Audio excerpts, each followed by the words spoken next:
ওই যে পাকিস্তানে 2টা ঘটনা হয়েছে কিছুদিন আগে। লস্করি তৈয়বার যে প্রধান তিনি বলছেন যে আমরা 5ই আগস্টের আন্দোলনে এই ধরনের ঘটনা ঘটাইছি যে যাতে আমরা 71-এর পরাজয়ের প্রতিশোধ নিতে পারি।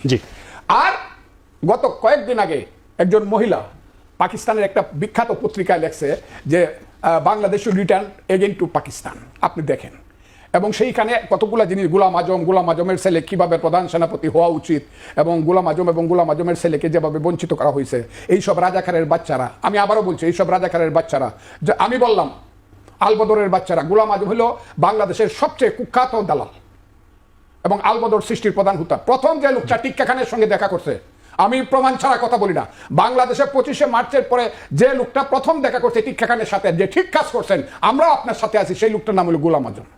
2 নম্বর দেখা করছে খাজা খয়রুদ্দিন, 3 নম্বর দেখা করছে ফজলুল কাদের চৌধুরী, 4 নম্বর দেখা করছে নুরুল আমিন। তৎকালীন সময়ে সেই 1 নম্বর দালাল এবং কুখ্যাত দালাল গোলাম আজম, যারা পরাজিত হওয়ার পরে মধ্যপ্রাচ্য এবং বিদেশে গিয়ে বাংলাদেশের নামে কুখ্যাতি ছড়াইছে, বাংলাদেশকে অন্ধকার করে দিয়েছে যাতে বাংলাদেশকে কেউ স্বীকৃতি না দেয়, সাহায্য না করে, মুসলিম দেশগুলোকে গিয়া বলছে যে ইন্ডিয়া দখল করে, বলছে এটা হিন্দুস্তান হয়ে গেছে, এইগুলা করে বাংলাদেশকে যারা কলঙ্কিত করছে, মসিব লিপ্ত করছে, সেই সব গোলাম আজমের ছেলেরা এখন আবার বাংলাদেশের প্রধানমন্ত্রী হবে, যেখানে তার বয়স হয়েছে 68 বছর, সে রিটায়ারমেন্টে চলে, এখনকার সরকার তাকে সব রিটায়ারমেন্টে দিছে এবং বলছে পাকিস্তান থেকে এটা নিশ্চয়ই বাংলাদেশ পাকিস্তানে ফেরত আসবে। সেই কারণে আমার ধারণা আমাদের নেতা জনাব ফখরুল ইসলাম আলমগীর সাহেব এই কথাটা বলছেন। তবে একটা কথা বলি, পূর্বের সূর্য পশ্চিমে উঠতে পারে, পৃথিবীর মানচিত্র পরিবর্তন হতে পারে, কিন্তু 71-এর বাংলাদেশ কোনোদিন আলবদর রাজাকারদের মাধ্যমে দেশটা পাকিস্তান হবে না।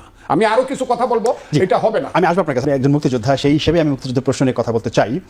মুক্তিযুদ্ধ, আওয়ামী লীগ এবং বঙ্গবন্ধু শেখ মুজিবুর রহমান, এই 3টি বিষয় কি এক সূত্রে গাঁথা, নাকি এই 3টি বিষয়কে আলাদা রাখার দরকার ছিল? প্রশ্নটা এজন্যই করছি যে স্বাধীনতা পূর্ববর্তী এবং স্বাধীনতা পরবর্তী বঙ্গবন্ধুর যে ভূমিকা, সেই ভূমিকাকে এই 24-এ এসে নতুন করে বয়ান দেওয়া হচ্ছে, নতুন ন্যারেটিভ তুলে ধরা হচ্ছে। এইটার জন্য কি শেখ হাসিনা একাই দায়ী, না আওয়ামী লীগ পুরো দায়ী? আপনি খুব একটা কঠিন প্রশ্ন করেছেন। 1 হলো মুক্তিযুদ্ধ, 2 বঙ্গবন্ধু, 3 আওয়ামী লীগ, এই 3টা কথা আপনি জিজ্ঞাসা করছেন। এর আগে আরেকটা কথা আছে, সেটা হলো স্বাধীনতা সংগ্রাম। স্বাধীনতা সংগ্রামের নির্যাস হলো মুক্তিযুদ্ধ, 9 মাস। কেন আমরা 9 মাসকে মুক্তিযুদ্ধ বলি? এর আগে থেকে কিন্তু মুক্তিযুদ্ধ বলি না, কারণ জমিটা আমারই ছিল 9 মাসে, এই জমিটা সিএসআরএস আমার ছিল, আমরা এটা মুক্ত করছি 9 মাসে।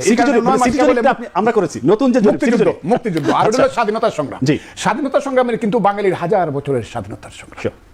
এই বাংলায় ছিল পৃথিবীর শ্রেষ্ঠ দেশের একটা, এগুলো আমি বলবো না, আপনি সময় হবে না, কেউ শুনতেও চায় না। পৃথিবীর একটা শ্রেষ্ঠ দেশ, যে কারণে বলা হতো সোনার বাংলা।